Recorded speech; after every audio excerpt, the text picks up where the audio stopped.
Welcome to the Geek Easy, people.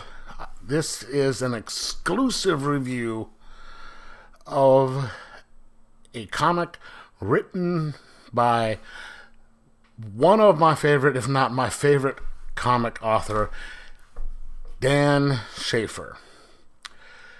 You may know him from books like Malefic, The Scribbler, White, and a few other exceptional books, and he did some movies as well. This is a book called Pazuzu, and it is still questionable as to whether this title will be released or not, but I was forwarded a copy to read, and I have to tell you, it was exceptional, as is anything else written by Dan Schaffer. It takes place starts out on a lonely road where a reverend is driving through this backwoods road, and he's listening to the radio talking about how some storms are coming in, and it's kind of a once in a lifetime storm, and it's going to be affecting everything, and it's weather system coming in from Europe, and he hits somebody because he couldn't see, and car flips over and he freaks out.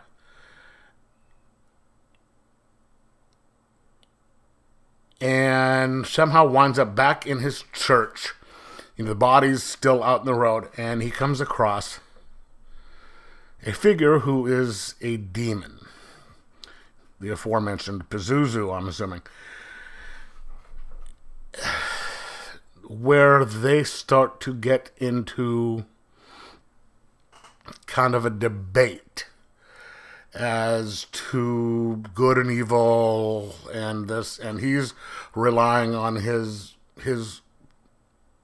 faith, his hard evangelical belief in religion, while the demon is taking the counterpoint to his point. And then the police show up, and he winds up getting taken into the police station with the guy he hit and the demon.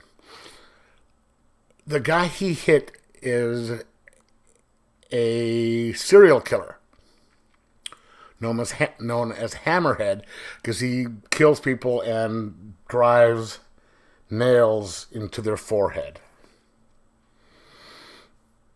And they call a woman in who deals with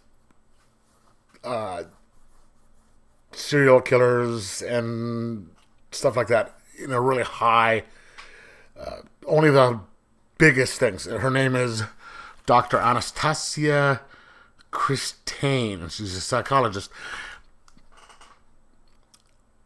But she's with the government, and she never actually says what branch, what department, but she's got that much power.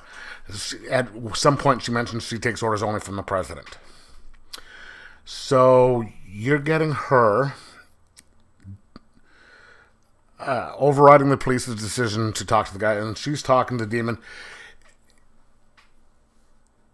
And with the demon, there is a debate, a discussion over science versus religion, free will versus destiny. You've seen these in other stories, but this one is done in a very well done fashion. You see the demon, he does what demons can do. They can quote scripture to make his point. That hey, there's just religion has been used to objectify violence towards certain people. The Bible isn't infallible. It was written, typical arguments. It was written by man. Paul wrote it in the 2nd century. So and then she was making her counterpoints, and there was she's getting very forceful with this guy because she's trying to get him to give his name, and he's not doing it. He's just hardcore going straight forward, trying to prove his points, to make her doubt, cast, all that stuff. And she's trying to get her point. We also have the minister in another jail cell. He's gone Cocoa for Cocoa Puffs just because of what had happened with him before the cops showed up. And then you have a prostitute who had just been brought in on whatever charges before, which is brought into the fray saying, hey, she's just having sex. I mean, is that a bad thing? Religion says it's a horrible thing to have multiple partners and all. Of course, this is from the demon's point of view, and he's just he's going to the extreme on stuff. And it all just comes into this big storm, where he's getting literal and figurative storm. You got locusts coming in, and you have the psychologist and him butting heads over witches. How does somebody like her, a psychiatrist or a psychologist, justify science and religion together? They shouldn't and don't go together, according to him. And how does that go? And it's a study in duality, the duality of man, the duality of belief systems. And that going with the art, which you can see, in some of the pictures I posted of, because I'm going to have it. I've put up a picture of the doctor here, who I love the way she's drawn. Makes the mood, sets the mood, because you have the art that he does. It's not him. He's a guy by the name of David something. I don't remember the last name. But he's a common collaborator with Dan. And Dan will either do the art himself or have him do it. And the art is just incredibly moody, which heightens the debate even more. Because you've got kind of a dark topic. You have the violence infused with it between the two of them. And then there's black and white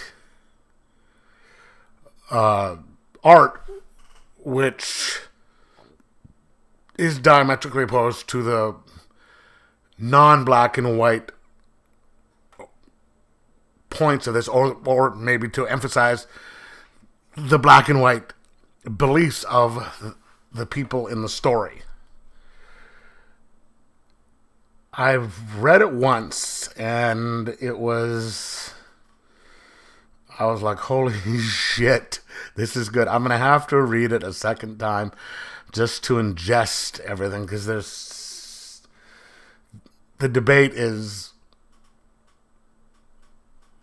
hard, not hard, but it's quick and fast, and so I'm going to need to read it again to make sure that I understood everything. But that is one of the good things about Dan's writing, it's not light, it's not frivolous, it's entertaining, it's good, it makes you think, and it is spooky along with the art. And if it ever comes out,